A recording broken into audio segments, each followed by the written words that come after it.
L'invité de la rédaction est Dr Joseph Boguifo. Il est le président de la FIPME, entendez, Fédération des petites et moyennes entreprises de Côte d'Ivoire. Mais ici, il est sur notre plateau en tant que président de l'Association des cliniques privées de Côte d'Ivoire, ACPCI. Dr Boguifo, merci d'avoir accepté notre invitation. C'est moi qui vous remercie de m'avoir invité.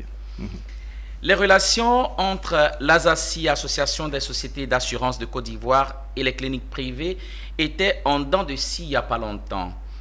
Chaque partie accusait l'autre de tout et de rien. Alors, Monsieur le Président, quel était le problème?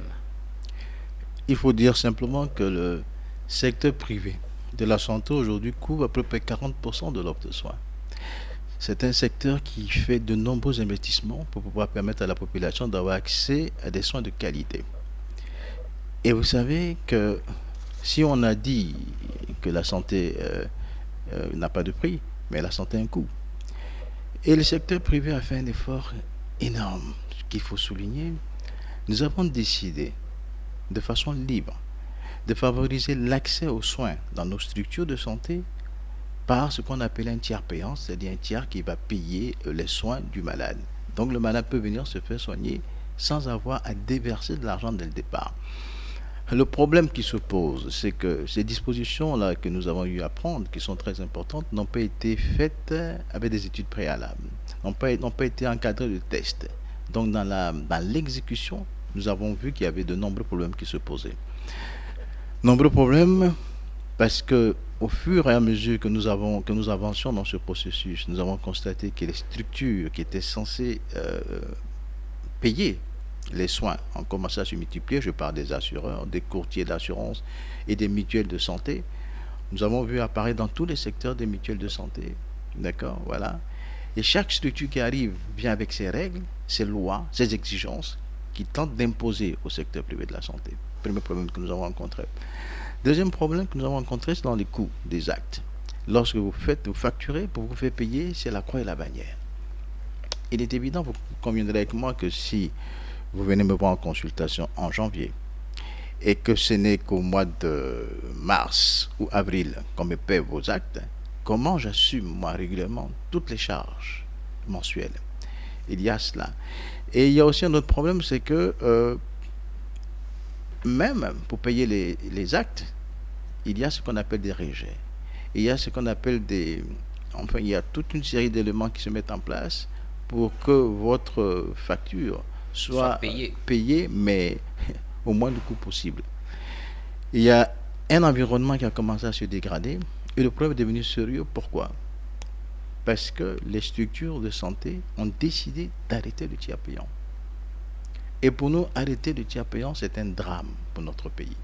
Ça voudrait dire que vous, si vous venez en consultation, vous êtes obligé de payer 100% de vos frais, hospitalisation ou chirurgie, et aller vous faire débrouiller ailleurs pour vous faire soigner. Il est évident que cela risquait d'entraîner le coût même de la population. C'est pour cela que, heureusement, nous avons eu en face l'ASACI, qui, elle aussi, est consciente de ce problème. C'est vrai qu'ils ont des choses à reprocher au secteur privé de la santé, mais nous avons décidé ensemble de nous asseoir et de nous comprendre. Vous êtes harmonisé et le mardi 29 mars dernier, vous avez signé une convention avec donc l'ASACI. Quelles étaient les principales articulations ou que retenir plutôt sur cette convention? Alors il faut savoir que la convention a été créée, a été signée après que nous avions fait des états généraux. Les états généraux ont été l'occasion pour les deux parties face à face d'échanger franchement sur les problèmes que nous rencontrions. On ne va pas tout rejeter sur les assureurs. Le secteur privé aussi a sa petite part de responsabilité. Mais nous avons fait la part des choses et nous avons compris que dans l'intérêt commun, il fallait mettre une convention cadre. Il fallait créer les premiers tests qui allaient harmoniser nos actions. Et c'est ce que nous avons fait à travers la convention cadre. Donc, cette convention existe, elle devient obligatoire pour tout le monde. Dans cette convention, on a enlevé tout ce qui gêne. Et puis, deuxièmement, nous avons fait en sorte aujourd'hui que nous ayons une plateforme unique, c'est-à-dire qu'aujourd'hui, je donne un exemple très simple. Avant, nous avions près de 100 structures, comme je vous l'ai dit, qui interviennent dans le secteur de la santé. Chaque structure arrive avec ses feuilles de soins. Chaque structure arrive avec ses conditions, etc. Maintenant, nous avons fait des conditions uniques. Nous allons harmoniser tout ça à travers cette convention cadre. Et nous avons fait en sorte aussi que l'en face, ceux qui doivent payer, les payeurs s'engagent à payer dans un délai qu'on appelle ça, respecté Oui. et consensuel par tout le monde. Voilà un peu ce qu'il y a comme changement fort dans cette convention que nous avons signée. Un délai réglementaire, j'allais dire, mais au cours de la signature de cette signature de convention, vous avez dit que tout n'est pas réglé, qu'il reste donc à faire certaines choses pour parfaire cette collaboration. De quoi voulez-vous parler? Alors, je vais vous dire que, vous savez, le secteur privé accompagne l'État dans une mission régalienne, qui est celle de soigner la population. Tout comme dans le secteur de l'éducation nationale, vous avez des structures privées qui accompagnent aussi l'État dans une mission au niveau de l'éducation. Nous estimons qu'aujourd'hui, il est temps que l'État regarde de très près, sinon de plus près, ce secteur privé de la santé pour voir comment lui permettre de mieux l'accompagner. Un exemple très simple. Le matériel dans le secteur de la santé coûte excessivement cher. Pour pouvoir avoir rien que pour un scanner, à miser entre 600 et 700 millions de francs CFA. Il faut qu'on trouve les meilleurs moyens pour accompagner efficacement ce secteur-là par rapport à la fiscalité. Il faut qu'on fasse une fiscalité qui soit adaptée au secteur privé de la santé. Souple, vous voulez dire? Souple, adaptée pour nous permettre aussi de faire des coûts qui ne soient pas trop élevés. Parce qu'il est évident que nous devons être en mesure de payer nos charges. Si nous n'arrivons pas, les coûts vont augmenter. L'autre élément qu'il est important de souligner, c'est que depuis qu'il y a eu la dévaluation du franc CFA en Côte d'Ivoire, toutes les structures ont réaménagé leurs prix. Et nous voyons tout le temps, que ce soit le transport, que ce soit l'énergie, tout ça, les coûts augmentent. Le secteur de la santé est le seul secteur qui a vu ses coûts qui n'ont pratiquement pas bougé. C'est impossible dans un système économique que nous n'en fasse pas la politique d'adaptation entre les charges et les recettes. Ce n'est pas possible. Et nous devons aller obligatoirement vers un réajustement de ces tarifs. Quand je dis tout n'est pas fini, c'est un peu tout ça. Mais nous ne voulons pas mettre tout dans le même plateau au même moment. Nous allons finir la convention. Ensuite, nous allons travailler sur les coûts pour voir comment, en harmonie avec tout le monde, on mettra l'État, on discutera pour voir comment mettre des coûts, mais des coûts qui sont susceptibles de permettre au secteur privé de continuer de vivre. Je vais vous dire rapidement que vous avez aujourd'hui de nombreuses structures qui ont fermé. Vous avez des cliniques qui ont fermé. Et vous avez des cliniques qui ont été rachetées, qui se sont vendues à d'autres structures étrangères, parce qu'elles n'arrivent pas à faire face toutes seules comme ça aux charges. Et je vous ai dit, quand je commençais à parler, qu'on allait vers une rupture du tiers payant.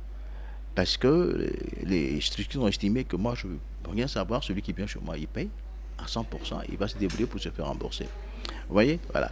Alors, c'est toutes ces choses-là, pour nous, qu'il faut que dans les jours à venir, dans les mois à venir, nous assurions pour voir comment les envisager ensemble, dans un souci de paix sociale. Est-ce que vous voulez dire qu'il y aura très prochainement une augmentation des coûts?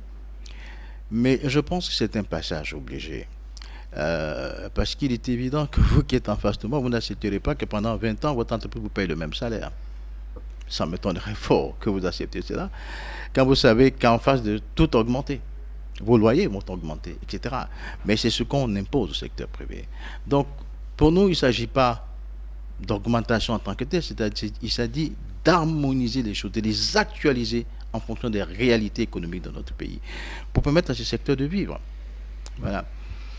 D'accord, merci Président. Une dernière préoccupation avant de vous laisser partir. Pour terminer, quel message envers toutes ces personnes assurées vous avez à adresser? Alors, le message que je voulais adresser, c'est d'abord de rassurer la population, pour leur dire que le secteur privé se bat pour être à leur disposition. C'est pour ça que ce secteur a fait de nombreux investissements. Nous sommes aujourd'hui en Afrique de l'Ouest le pays qui a un plateau technique le plus performant. Vous comprenez? C'est énormément d'investissements. Donc nous voulons les rassurer pour ça. Nous voulons aussi les rassurer en lui disant que ce secteur privé est ouvert. Il est ouvert, il est prêt à communiquer avec eux, à comprendre avec eux, à faire en sorte qu'ils aient toujours, en face d'eux, une réponse à leurs attentes. Et mon dernier message, c'est qu'ils comprennent ces secteurs et qu'ils composent avec lui car on ne peut pas badiner avec la santé. Nous en sommes conscients et nous prenons nos responsabilités vis-à-vis de cela. Je voudrais remercier au passage, en me déclare mon propos, l'ASACI et avec son président, qui ont compris qu'il était important qu'on s'asseye, qu'on discute, et c'est ce que nous avons fait. Merci docteur, merci d'avoir répondu favorablement à notre invitation. Merci, c'est moi qui vous remercie, c'est un plaisir d'être ici. À bientôt. À bientôt.